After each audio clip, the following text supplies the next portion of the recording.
பார்க்கலாம். ஒரு பேன் வச்சிடலாம். இப்போ எண்ணெய் 2 ஸ்பூன் விட்டுக்கலாம். எண்ணெய் காஞ்சிருச்சு. 1 கிலோ சிக்கன் எடுத்துருக்கோம். நம்ம 1 கிலோ சிக்கனுக்கு தேவையான பொருள் சோம்பு 1/2 ஸ்பூன், சோம்பு 1/2 ஸ்பூன் வந்து ஜீரகம். சிக்கனுக்கு தேவையானது வணக்கி அரைச்சிக்கிறது 30 சின்ன வெங்காயம், 30 பல் சின்ன வெங்காயம், 20 பல் பூண்டு, 20 இது இஞ்சி, 2 தக்காளி எல்லாம் வணக்கிக்கலாம்.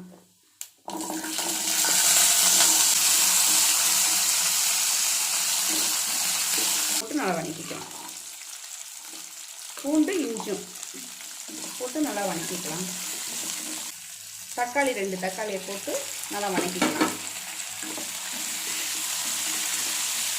நல்லா வணக்கியாச்சு. வாங்க இதை ஒரு பிளேட்டில் மாற்றிக்கலாம். அரைக்கிறதுக்கு எடுத்துக்கலாம். இதில்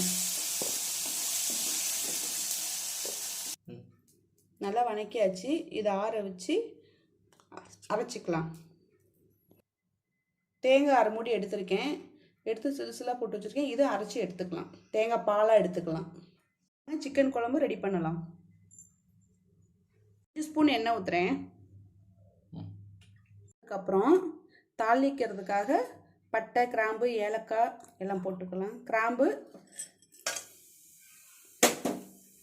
2 இலை, கொஞ்சம் ஜீரகமும் சோம்பு எடுத்து வச்சுருக்கேன். 1/4 ஸ்பூனு தாளிக்க போட்டுக்கலாம். பெரிய வெங்காயத்தில் 1/2 வெங்காயம் கட் பண்ணி வச்சுருக்கேன். அது தாளிச்சுக்கலாம்.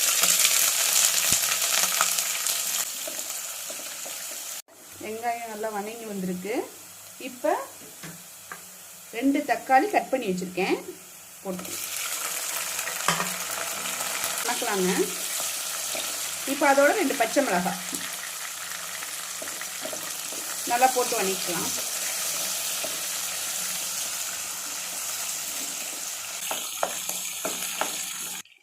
ஒரு கைப்பிடி அளவு புதினா தழை போட்டுக்கலாம். கருவேப்பிலை போட்டுக்கலாம். ஒரு பொடி அளவு. நல்லா வணக்கி விடணும்மா. 1 கிலோ சிக்கன் எடுத்திருக்கேன். நல்லா 3 தடவை கழுவி எடுத்து வச்சுருக்கேன். இப்போ இந்த சிக்கனை கொட்டி நல்லா கிளறிக்கலாமா.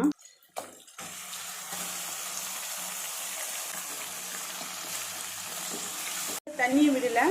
ஆனால் இங்கே பாருங்கள் தண்ணி வருது பாருங்கள். சிக்கனில் தண்ணி விடாமையே இந்த சிக்கனில் உள்ள தண்ணியெல்லாம் வருது பாருங்கள். எப்பொழுதுமே அதிகம் தண்ணி சேர்க்கவே தேவையில்லை. ஏன்னா சிக்கன்லேயே தண்ணி இருக்கும்.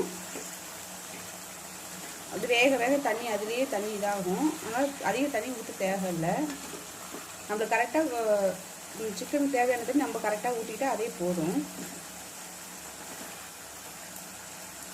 மஞ்சத்தூள் 1 ஸ்பூன், மிளகாய்த்தூள் 1/2 ஸ்பூன், மல்லித்தூள் 2 spoon, garam masala 1 spoon, chicken சக்தி மசாலா 2 ஸ்பூன், உப்பு 1/2 ஸ்பூன். நல்லா கிண்டி விடுங்க. எல்லாம் போட்டு வணக்கி அரைச்சி வச்சுருக்கோம். இதை இதில் கொட்டி நல்லா கிண்டி விடணும்.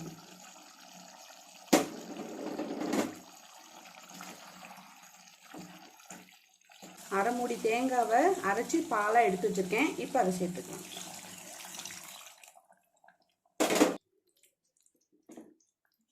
கிண்டி விட்டுக்கிட்டேன் பாருங்கள். இப்போ மூடி வச்சிடலாம்.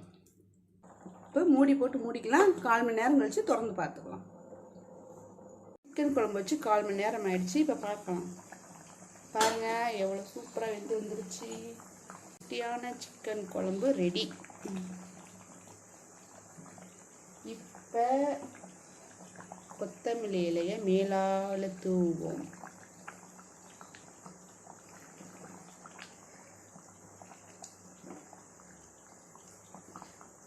சூப்பராக ரெடி ஆகிடுச்சு. சிக்கன் குழம்பு சூப்பராக வெந்து வந்துருச்சு. இட்லிக்கு, சாப்பாட்டுக்கு, சப்பாத்திக்கு, பூரிக்கு எல்லாத்துக்கும் டேஸ்டான சிக்கன் குழம்பு ரெடி. சுட சுட சிக்கன் குழம்பு ரெடி ஆயிடுச்சு. பாருங்கள் எப்படி பாருங்கள்.